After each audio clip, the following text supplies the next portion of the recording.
So congratulations to James reaching his 500th league appearance for the Bees. Congratulations. Let's hope he's going to be celebrating it with a victory later on tonight's zone. And Ed Bradley just couldn't keep that one alive, so the Bees have to retreat as Dominic Goodbye works it back around the boards. Martin will chase in up against Buglas to put the pressure on. Galazzi comes in as support, and the Bees eventually do get possession as they'll work it all the way around the far side to Goodbye. Goodbye going to be allowed to skate in, gets it back to Bradley on the point, sends it in, looking for the tip of the net, and who else can it be tonight? It's James Galazzi with the tip of the net. The Bees take the lead in this one on the power play up to just 21 seconds. 500 league appearances. Well, that's the first goal of the next 500.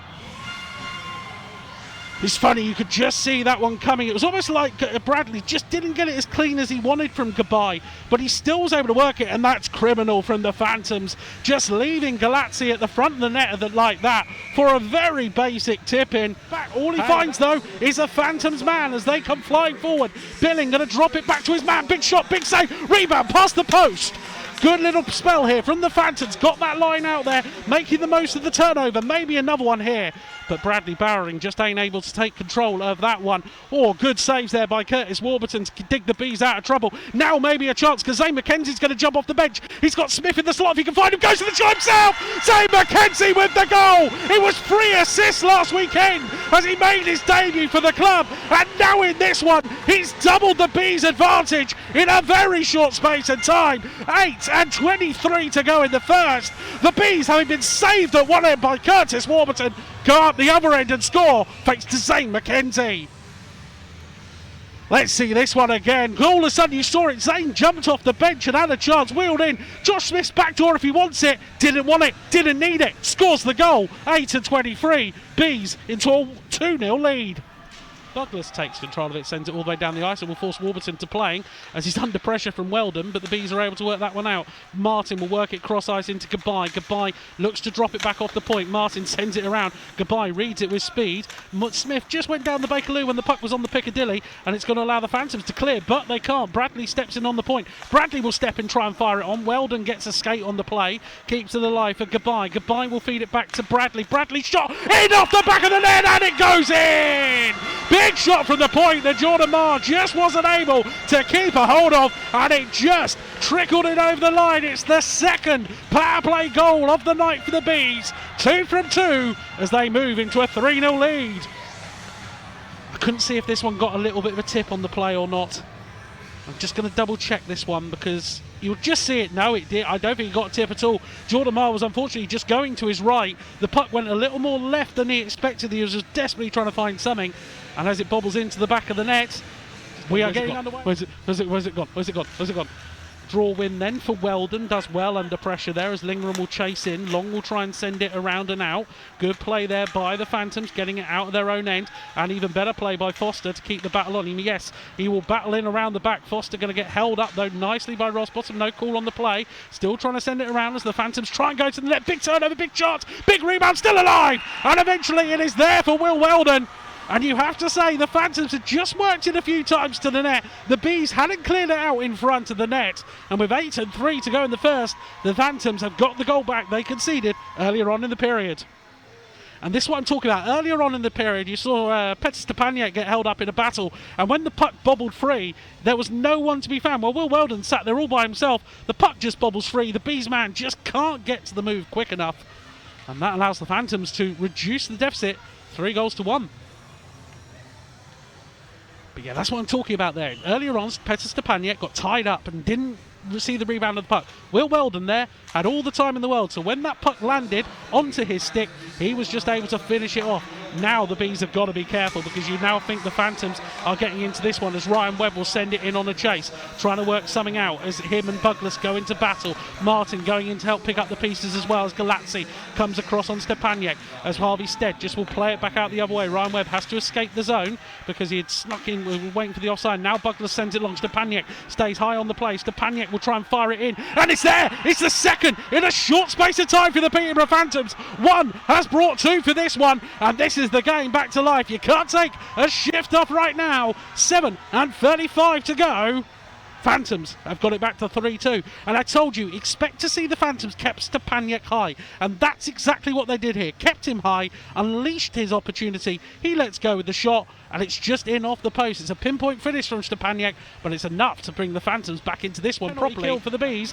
Now they've just got to make sure they don't give up anything silly, as Bradley will work this one forward into Stead. Stead's got Galazzi just taking the time on the play. Will then get moving and dance round one. Will try and dance round Robson, gets driven into the boards for his troubles. Ryan Webb picks up the play. Will send it back to the point to Joe Baird. Baird sends it across. Bradley with the shot at the tip of the net!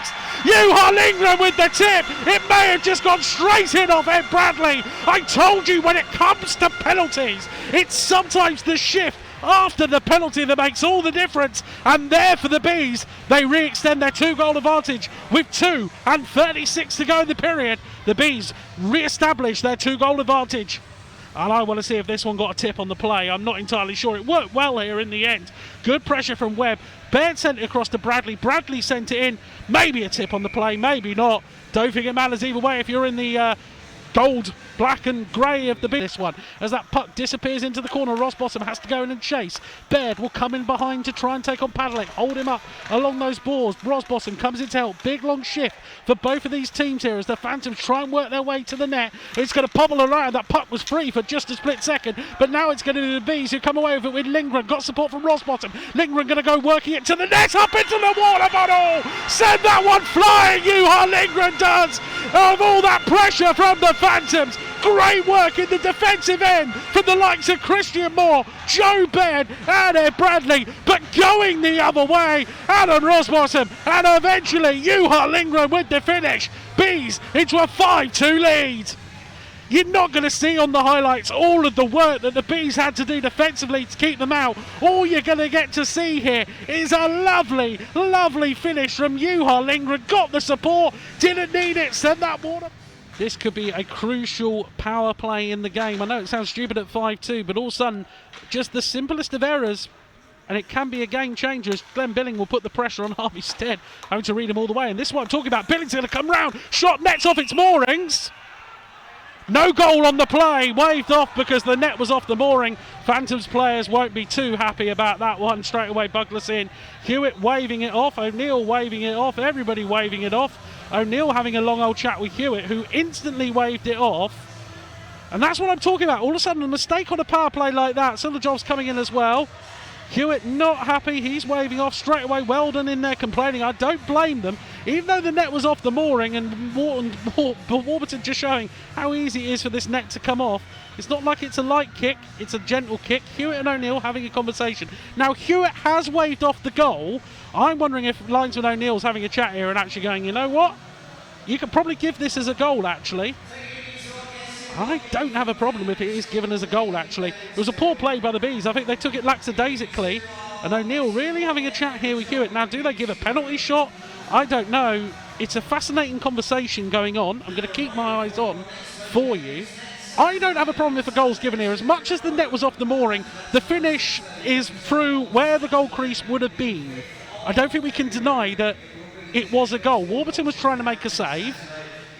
As far as I'm concerned, I don't have a problem if this is given as goal, but it's whether the officials are. Referee Hewitt had waved it off straight away, but I think there's just a little bit of conversation going on here to see which way they're going to go on it. And he gives the goal. Hewitt, having waved it off, then gives the goal, and I don't have that much of a problem with it. This is the Phantoms' third goal. You'll see Warburton here just plays it into Harvey Stead. Harvey Stead, I don't think we're going to we might have to speed this up, but you'll just see here Harvey Stead will play it off the backboard in a second. Warburton is not going to be paying any attention here, and quite rightly, and it takes a bounce off the board onto the backboard. I've got no problem with that being a goal. That was the third goal for the Phantoms. That gets the feed round to McEwen. It's a lovely little foot on the play there by James Galazzi. Something you're more likely to see at 3 o'clock on a Saturday rather than 6:30 face-off starts. As it goes into the corner, Bowering and Webb battling it round. Phantoms trying to work something. Galazzi tries to step on, might be the chance of the Phantoms need and want here as they Bees throw bodies and everything at it. Doesn't matter how you stop it going in. Skate, stick, boot, bum or hand. It doesn't matter right now with 4:48 to go in the period. As it's a funny bounce, it's going to pay off the board again. For the second time in the period, a bounce off the backboard, comes off the backboard, it jumps out in front of the net as Warburton goes to play it. Robson feeding the line with 4:43 to go in the period. Phantoms have pulled it back to a 1-goal game. It's another bounce off the backboard. Have a look at I don't know if our camera's going to pick it up here, but you'll just see, hopefully it's a dumping, and you'll just see all of a sudden it just bounces off the board. Warburton's expecting it one way. Robson just goes to the net. It's the easiest finish of the season. 4:43. So the Phantoms, one last chance. They're going to go empty net as you would expect. 11.6. Full conversations going on. Phantoms do send the man out. Draw wasn't ready. Doesn't matter. B send it out the other way. One last chance. They'll send it down the ice to Warburton. Warburton keeps it alive. Throws it into the corner. Mogg in there as well. 2 seconds to go. Going to be held up in the corner. That will be all she wrote here at the Everyone Active Slough Ice Arena. It's the Bees who pick up a big 5-4 victory.